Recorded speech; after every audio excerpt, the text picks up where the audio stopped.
तो मत करो स्क्रॉल इंस्टाग्राम के लिए, लगा गया चैनल मैथ्स का फील्ड। तो आज हम लोग क्लास 10 चैप्टर 5 अरिथमेटिक प्रोग्रेशन में एक्सरसाइज 5.2 का क्वेश्चन नंबर 11 देखने वाले हैं। कह रहे हैं कि which term of the AP, कह रहे हैं ये एपी है, ये एपी दे रखी है आपको, एपी आपको दे रखी है 3, 50, 27, 39।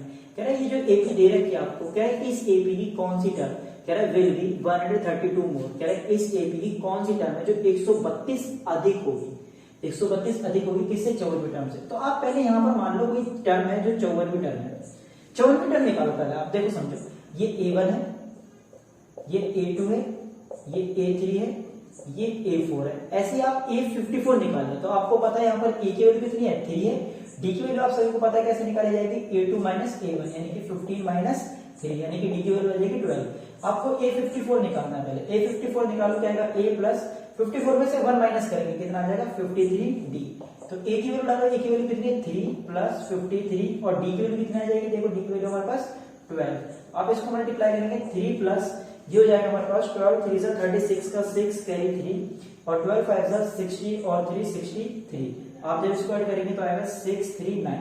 तो बात समझो, इस एपी की जो 54वीं टर्म है, जो 54वीं टर्म है वो कितनी आ रही है, मतलब 54th टर्म आ रही है 639। अब बात समझो, इस एपी की जो 54th वाली टर्म है, 54 ये वाली टर्म 54 वाली टर्म है वो कितनी है 639। उसने बोला है कि एपी है, कह रहा है इस एपी की कौन सी टर्म 54वीं टर्म से यानी 54th टर्म से 132 अधिक होगी। तो मैंने ये वाली टर्म निकाल लिया आपको, पहले मैंने ये वाली टर्म निकाल ली 54वीं टर्म।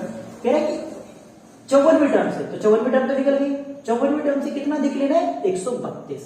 54वीं टर्म से कितना अधिक लेना है 132। तो कह रहा है कि इसमें जब आप 132 ऐड करेंगे, आप इसमें 132 ऐड करेंगे तो कोई टर्म आएगी यहाँ पर। तो देखो 132 ऐड करेंगे तो यहाँ पर कोई टर्म आएगी। तो देखो जब हम इसमें 132 ऐड करेंगे तो हमारे पास कितना आएगा 9 और 2 11 का 1 कैरी 1, इधर कितना हो जाएगा 7 और ये हो जाएगा 7 यानी क्या आएगा 7 7 1।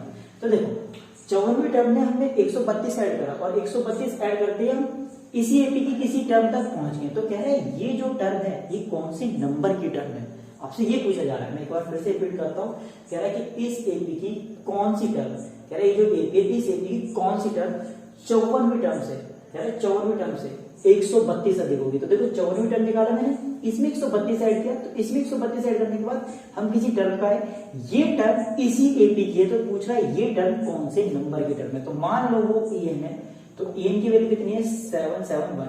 मैंने एन क्यों बोला, क्योंकि हमें ये नहीं पता है कौन से नंबर की टर्म है। तो A1 A2 A3 A4 A5 A6 A7 ऐसी कुछ भी हो सकता है। तो मैंने उसको क्या मान लिया, एन मान लिया। अब हमें यही एन की वैल्यू निकालनी है।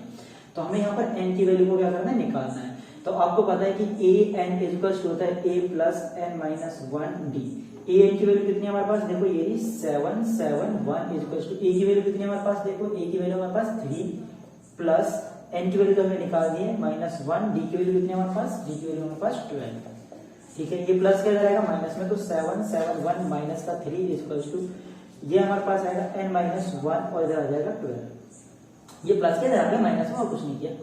771 में से 3 माइनस करेंगे हमारे पास आ जाएगा 7 6 8 और ये मल्टीप्लाई में इधर आएगा तो डिवाइड में इक्वल्स टू आएगा n माइनस 1। इसको डिवाइड कर लो, कितना आ जाएगा हमारे पास, ये हो जाएगा 12 6 72 और 4 आएगा 12 4 जा 48। तो 4 आ जाएगा इक्वल्स टू n माइनस 1। तो माइनस का मान इधर आएगा प्लस में। तो देखो ध्यान से यहाँ पर क्या आएगा 64 इक्वल्स टू n माइनस 1 है, माइनस को इधर आएगा प्लस में, तो n इक्वल्स टू कितना आ जाएगा 65। यानी कि ये 65वीं टर्म है, यानी कि 54वीं टर्म से 132 अधिक वाली टर्म कौन सी है, 65वीं टर्म है, ये 65 नंबर की टर्म है। तो अगर आप लोग समझ में आ गए तो वीडियो को पॉज करके नोट कर लो। तो 12th क्वेश्चन देखते हैं। 12th क्वेश्चन में आपसे कह रहा है 2 AP have the same common difference. 12th question आपसे देखो क्या कह रहा है, कह रहा है कि 2 AP have the same common difference, जिनका कॉमन डिफरेंस सेम है। The difference between their 100 term is 100। और कह रहा है उनकी जो 100 टर्म है, मतलब उनकी जो 100वीं टर्म है उनका डिफरेंस 100 है।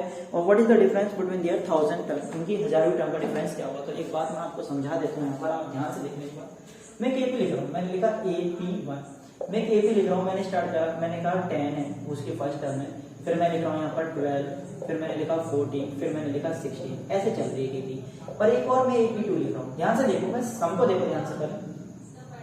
इधर मान लो लिखा मैंने 15 और इधर मान लो मैं लिख रहा हूँ फिर 17 आएगा इधर, और इधर फिर कितना आ जाएगा, ये हो जाएगा 90 और फिर इधर हो जाएगा हमारे पास ये हो जाएगा हमारे पास 21 ऐसे चलेगी।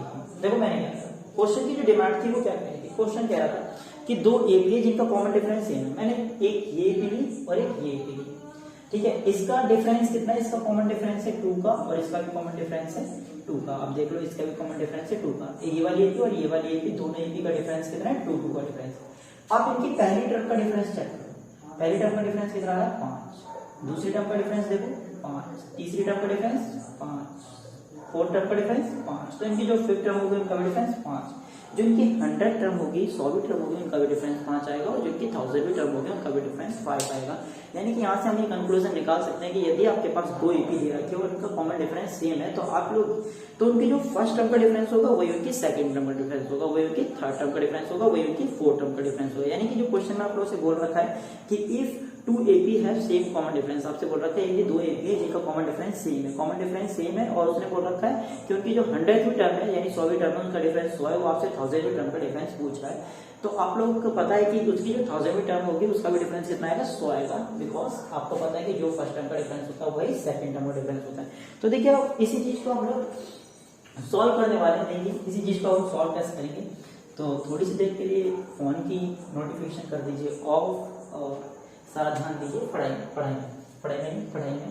तो मान ली अब यहाँ पर हमारे पास एपी नहीं है, तो आप मान लो कि आपकी जो AP1 है वो आपने मान ली A1, A2, A3 ऐसे चल रही, और जो आपकी AP2 है वो आपने मान ली B1, B2, B3 ऐसे मान ली, ठीक है। उसने क्या दे रखा है, उसने आपको दे रखा है कि इनकी जो 100वीं टर्म है उनका डिफरेंस कितना है 100 है, मींस उसने आपको ये दे रखा है, गिवन क्या है आपको गिवन है इसकी जो 100वीं टर्म होगी वो क्या होगी A100, इसकी जो 100वीं टर्म होगी वो होगी B100 और इनका डिफरेंस आपको दे रखा है, कितना दे रखा है 100, ठीक है। इनका डिफरेंस कितना दे रखा है आपको 100 दे रखा है। अच्छा यहाँ पर आप B100 माइनस A100 भी लिख सकते हैं, ऐसी कोई प्रॉब्लम नहीं। तो A100 माइनस B100 आपको कितना दे रखा है 100 है। अच्छा ये आपको गिवन है, सॉल्यूशन देखते हैं सॉल्यूशन। अच्छा यहाँ पर एक और चीज, कॉमन डिफरेंस भी क्या है सेम है, कॉमन डिफरेंस D, ये भी क्या है सेम है ना, दोनों एपी के लिए इसका भी कॉमन डिफरेंस D है और इसका भी कॉमन डिफरेंस D है। तो अब देखो आपको ये दे रखा है, ये इन्फॉर्मेशन दे रखी है, तो इसका यूज कर लेते हैं।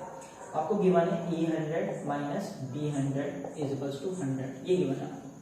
A100 को मैं लिख सकता हूँ A1 plus 99D minus B100 को लिख सकता हूँ मैं B1 plus 99D is equals to 100। और आप ध्यान से देखेंगे A1 प्लस 99D माइनस से मल्टीप्लाई करेंगे minus B1 minus 99D is equals to आएगा 100 और इससे ये कैंसिल हो रहा है, हमारे पास आएगा A1 minus B1 is equals to 100। तो A1 माइनस B1 का मतलब क्या है कि इनकी जो पहली टर्म है इनका भी डिफरेंस कितना आ रहा है 100। आपसे क्या पूछा गया है, आपसे कहा है कि फाइंड आपको क्या करना है, आपको फाइंड करना है कि इनकी जो 1000 टर्म होगी, इसकी जो 1000वीं टर्म होगी, इसकी 1000वीं टर्म और इसकी 1000वीं टर्म उनका डिफरेंस क्या है, आपको ये निकालना है। तो आपको इसकी वैल्यू निकालनी है, तो निकाल दीजिए A1000 माइनस B1000 की आपको वैल्यू निकालनी है। तो देखिए कैसे करेंगे, A1000 को आप क्या लिख सकते हैं, आप लिख सकते हैं A1 प्लस 999D माइनस इसको आप क्या लिख सकते हैं B1, इसको आप लिखेंगे B1, क्योंकि यहाँ पर जो पहली टर्म है वो आपकी B1 है। तो B1 प्लस 999D और आप इसको सॉल्व करेंगे, हमारे पास आएगा A1 plus 999D minus B1 minus 999D, इससे कैंसिल हो रहा है, आपके पास आएगा A1 माइनस B1 और A1 माइनस B1 की वैल्यू कितनी है 100 है। तो आप लोग देख सकते हैं कि हमने A1000 माइनस B1000 की वैल्यू निकाली, वो भी कितनी आ रही है 100 आ रही है। यानी कि हमारी जो पहली टर्म का मतलब जो उनकी 100वीं टर्म का डिफरेंस है 100 है, वही उनकी 1000वीं टर्म का डिफरेंस 100 होगा। आप इसकी लाख जो इसकी लाख और इसकी भी लाख टर्म का डिफरेंस निकालेंगे, वो भी कितना आएगा 100 आएगा। तो आई होप आप लोग समझ में आएगा, वीडियो को पॉज करके नोट कर लीजिए। तो देखते हैं 30th क्वेश्चन है हमारे पास। 30th क्वेश्चन में आपसे कह रहे हैं कि how many 3 digit number are divisible by 7। आपसे बोल रहा है कि हाउ मेनी 3 डिजिट नंबर, कह रहा है वो आपसे 3 डिजिट के कितने नंबर ऐसे हैं जो 7 से डिविजिबल। तो आप थोड़ा सा नोटिस करते हैं, देखिए 3 डिजिट के नंबर स्टार्ट कहां से होते हैं 100 से, 100 से स्टार्ट होते हैं 3 डिजिट के नंबर। आएगा पहला आएगा 100, फिर आएगा 101, फिर आएगा 102, फिर आएगा 103, फिर आएगा 104, फिर आएगा 105, फिर आएगा 106, ऐसे चलेगा। और ऐसे कहां तक चलेगा? 999 तक। ये सारे के सारे 3 डिजिट के नंबर। और उसमें आपसे पूछा उसमें how many 3 digit number are divisible by 7। वो कह रहा है आपसे 3 डिजिट के ऐसे कितने नंबर है जो 7 से डिविजिबल है। तो सबसे पहले आपको एक AP बनानी पड़ेगी। AP तो बन ही जाएगा, क्यों? क्योंकि आपको पता है कि सबके बीच का डिफरेंस कितना आएगा? 7 आएगा। अब चेक कर सकते हैं, देखिए क्या ये 7 से डिविजिबल है? नहीं, ये भी 7 से डिविजिबल नहीं, ये भी नहीं है, ये भी नहीं, ये भी नहीं, ये भी नहीं। चेक कर लेना, ये वाला नंबर है जो 7 से डिविजिबल है। तो यानी कि 105 पहला ऐसा नंबर है जो 7 से डिविजिबल है, जो 3 डिजिट का है, 3 डिजिट का है। अब इसमें आप 7 ऐड करेंगे, कितना आएगा? 112, इसमें 7 ऐड करेंगे 119, ऐसे चलेगा। अब आपको लास्ट का नंबर देखना है, क्या लास्ट में 999, क्या ये 7 से डिविजिबल है? नहीं है। चेक कर लेते हैं, देखिए क्या लिखेंगे? 7, 7 1 7 आ जाएगा, हमारे पास कितना आएगा यहाँ पर? 2 9 7 4 कितना हो जाएगा? 28, कितना आ जाएगा? 9 में से हट जाएगा 1, इधर आएगा 9 9 2 कितना हो जाएगा? 14, हमारे पास कितना आ रहा है? 5। ये 5 रिमाइंडर आ रहा है, इसको इसमें से क्या कर दो?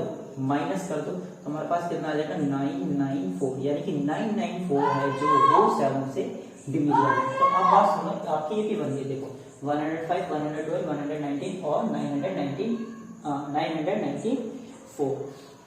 तो ये आपकी एक बन रही है। अब ये 3 डिजिट के नंबर है जो कि 7 से डिविजिबल है। अब आपसे पूछ रहा how many 3 digit number divisible by 7। देख लो, मैंने 3 डिजिट के ही नंबर लिए हैं। तो आपको यहाँ पर n की वैल्यू निकालनी है। 2 मिनट के लिए उसको बाय बोल सकते हो, है ना? बोलना चाहते हो तो हाँ बोल दो, पहले पढ़ दो, ठीक है? नहीं तो दिक्कत हो जाएगा पढ़ाई में। तो देखो आपके पास यहाँ पर ये A1 की वैल्यू है, A1 की वैल्यू है आपकी 105 और D की वैल्यू है आपकी 112 माइनस 105। आप इसको सॉल्व करेंगे, D की वैल्यू आएगी 7। आपसे यहाँ पर n की वैल्यू पूछी जा रही है, तो ये A1 A2 A3 हमें नहीं पता ये क्या है, कौन से नंबर की टर्म है, वही हमें निकालनी है कि कौन से नंबर की टर्म है।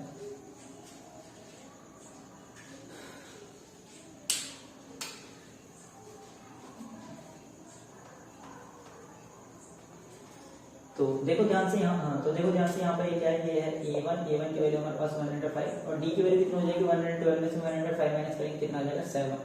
तो ये A1 है, A2 है, A3। आपसे पूछ रहा है कि कितने नंबर ऐसे हैं जो कि 7 से डिविजिबल है। मतलब आपको ये काउंट करना है। आप काउंट तो कर नहीं सकते, तो हम क्या करेंगे?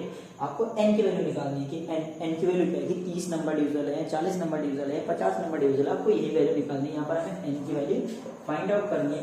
तो ये क्या है? देखो ये A1 है, A2 है, A3 है, ऐसे A4 A5 A6। अब हमें इसका नंबर नहीं पता, नहीं कौन से नंबर की टर्म है, हम इसको बोलेंगे ये AN है। AN की वैल्यू कितनी है? 994, ठीक है? तो अब आप AN का फॉर्मूला लगाइए, A1 प्लस n माइनस 1 और D। तो AN की वैल्यू कितनी है? 994 इक्वल्स टू A1 की वैल्यू कितनी है? 105 प्लस n की वैल्यू हमें निकालनी है -1, D की वैल्यू कितनी है? 7। हमारे पास आएगा 994, प्लस का इधर आएगा माइनस में आ जाएगा हमारे पास n माइनस 1 और इधर कितना आ जाएगा? 7। इसमें से इसको माइनस करेंगे, हमारे पास कितना आ जाएगा? ये जाएगा 14 में से 5 जाएगा, कितना आ जाएगा? 9 और ये आएगा हमारे पास 8 और ये हो जाएगा हमारे पास 9 में से 1 जाएगा, कितना आ जाएगा हमारे पास? 8 हो जाएगा। यही आ जाएगा कि 14 में से 5 जाएगा 9 और 8 में से 0 जाएगा 8 और 9 में से 1 जाएगा, यही आ जाएगा, ठीक है? और हमारे पास n माइनस 1 और ये 7 मल्टीप्लाई में इसको मैं इधर लेकर के आ रहा हूँ, कितना आ जाएगा? डिवाइड में 7 से आप इसको डिवाइड करेंगे, 7 में 7, ठीक है? तो 1 इधर चला जाएगा, ये हो जाएगा 7 2 जा 14 और 14 के बाद 4 80 में से 14 माइनस करोगे 4 आएगा, 4 इधर जाएगा तो 49 हो जाएगा। तो 7 7 जा 49 इक्वल्स टू n माइनस 1 हो जाएगा। माइनस 4 इधर आएगा प्लस में, तो 127 प्लस 1 इक्वल्स टू आ जाएगा n और हमारे पास n की वैल्यू आ जाएगी 128 यानी 128 यानी कि टोटल 128 नंबर ऐसे हैं जो 7 से डिविजिबल है। आप देख सकते हैं जो हमारी अरिथमेटिक प्रोग्रेशन है वो कितनी यूजेबल है, किस किस काम आ रही है। तो वीडियो को पॉज करके कर लीजिए।